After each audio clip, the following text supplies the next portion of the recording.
Welcome back, gamers! Today I got a new game that I found. It's the Battle of Polytopia. It is an interesting strategy game. Right now I'm just adjusting the settings. I like to turn on the confirmation for your turn because occasionally you'll hit it and you realize that there was something you could have done. Um, though that way it makes you just double check and think about it. I also turned off the suggestions because I don't really want them to tell me how to play. All right, so this game has multiple troops you can get access to.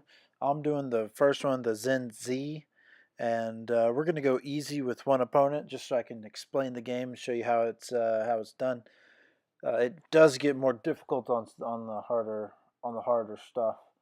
You really have to concentrate troops and all that sort of stuff.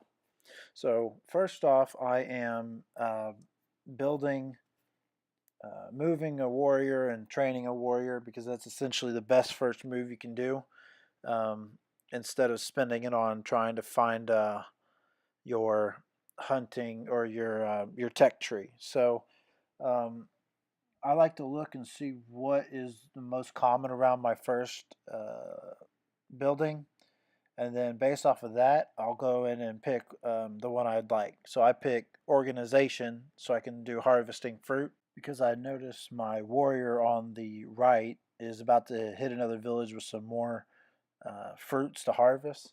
So that seemed the best option for me.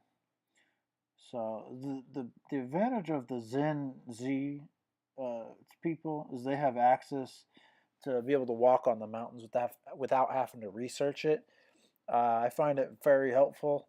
I noticed that whenever you stand on top of a mountain, it actually gives you a view of two squares away instead of just the original one. It helps a lot for exploring early, and I utilize that ability with the troops that I have or the warriors that I have. The idea of this game is to explore and be first place essentially. If you notice on my game stats right there, it says there's a first. That's because I'm doing the best score wise, right? Um, if there are other people playing this, they could easily overtake you. So right now, I'm playing a game mode where it's only computers. They do have at the beginning they have an option to where you can do pass and play, and pass and play is essentially um, multiple people playing on the same iPad, iPhone, iPod, whatever, and doing their own strategy. I don't know. I haven't played that before, so I don't know exactly how it works. I imagine it'd be a lot of fun and a lot more difficult, making alliances and all that sort of stuff with the different people. So as you can see, I'm doing fairly well. I noticed that this next village that I come up against had a lot of farms, and that's why I went back and did farming. I was going to be able to utilize growing that facility. Um, the only thing I don't like about farming is it costs five, and it gives you two to grow your village, um, versus something like organization where you can harvest fruit for two and gain one. So farming is unfortunate, but it does help you grow pretty quick. So that's why I utilize as much as I can to grow all those farms around all my villages. As you saw the previous turn, I ran into the horse guy there from the other clan, and I didn't want to attack him because it's too early, and I feel like he could do a lot of damage to me on that particular turn. So now that my guy is sitting on a village, he actually gets a shield. So he takes significantly less damage than if he were just out by himself. Um, as you saw, one of those ancient runes that I just collected, they give you a lot of stuff, so you want to stand on those for a turn. Um, they actually are very nice. that particular one allowed me to explore to realize that I couldn't go any further without going in the water. Um, as you saw, I hit the guy. He only hit me for 2, and I hit him for 5. So it was a really good trade on my part. Now I just got to be careful because now that I've attacked him, he's going to come attack all my troops. And as you can see, he destroyed my guy on the village, and I'm able to rebuild quickly because he left. So here's the option. Once you get to a level 4, you get the option of city wall, or you can do resources. Um, to me, in this particular case, city wall was a lot more advantageous. I didn't want him to come back and hit me and make it and take the castle. So when you build a city wall, it gives you a shield. If you can see the shield on the 10, the guy with the 10 right there, it'll actually do a double shield here soon, which allows you to block even more damage.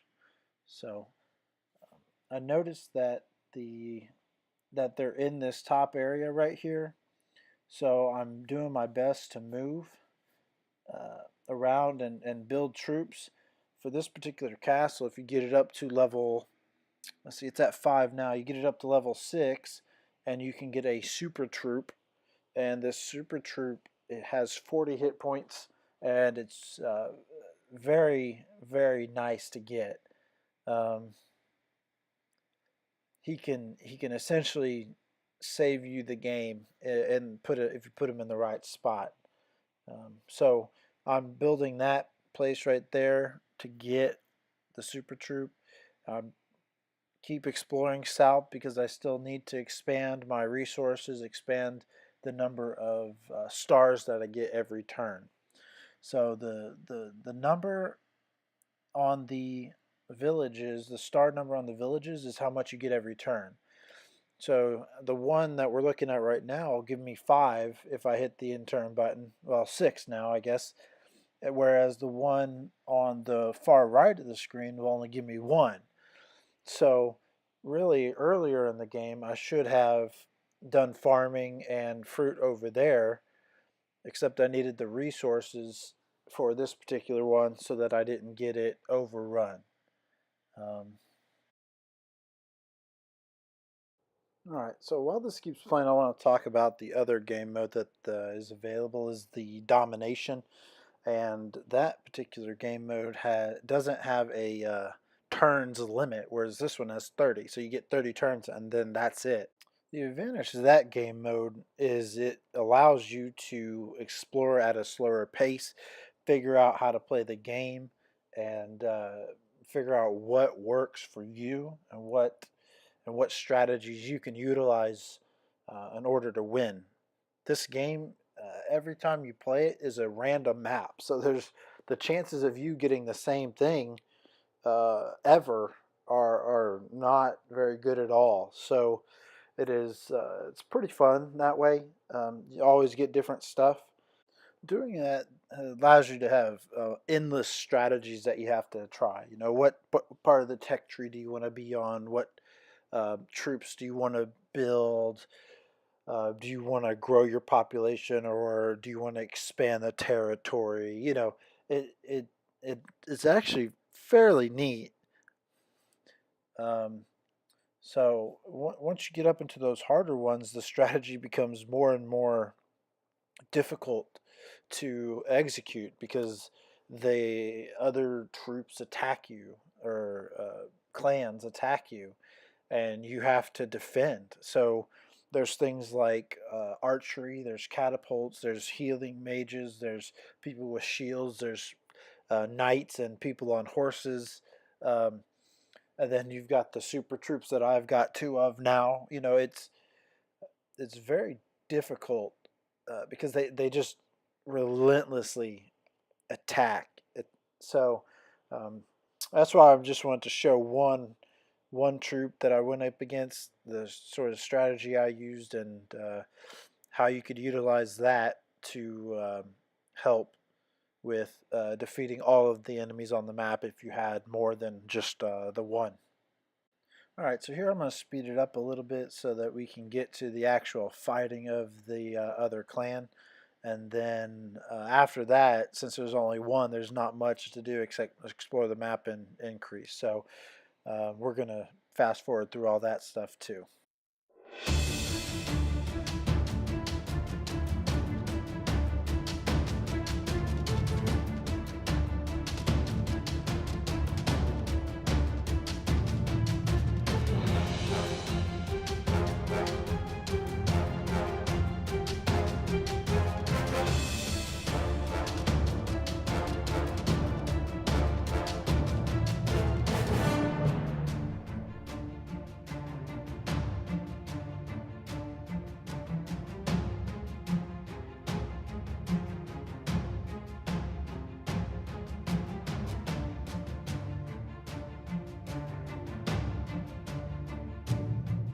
Alright, up to now what I did was I went through and I built as many of the villages as I could up to level 6 and 7. Each of those levels will give me the ability to add a super troop. I wanted to make sure that I was prepared for the battle before I start going in there and I don't want to get wrecked with my smaller troops. So this will help me win definitely. So all that I'm doing right now is just building up my forces and pulling them into the general direction of this clan.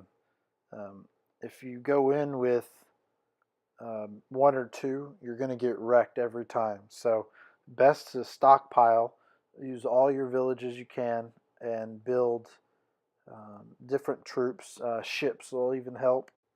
The main thing I like about ships is they take these troops, these big troops that really can only go one square at a time, and they can you upgrade your ship once and you can actually move them up to like 4 spots, through the water to get closer to the destination. So that is a really really good strategy for moving those ones that can only move one at a time.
Alright, now that we've taken out them, I'm going to let this play at fast forward so you can see all the rest of the map and what I did to boost my score.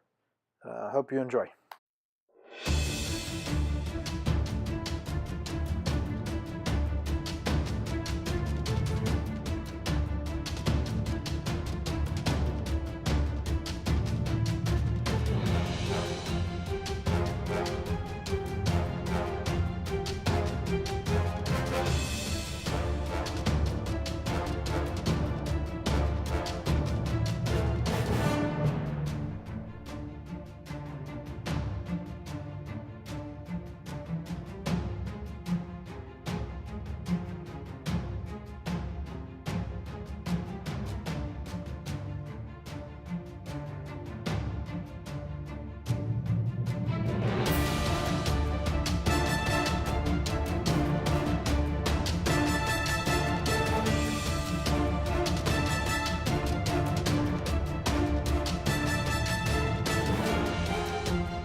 Alright, we didn't do half bad. Did 19,000, wasn't quite 3 stars.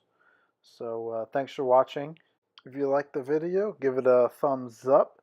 Um, Also, let me know what other games you guys would like to see on my channel. And again, thanks for watching.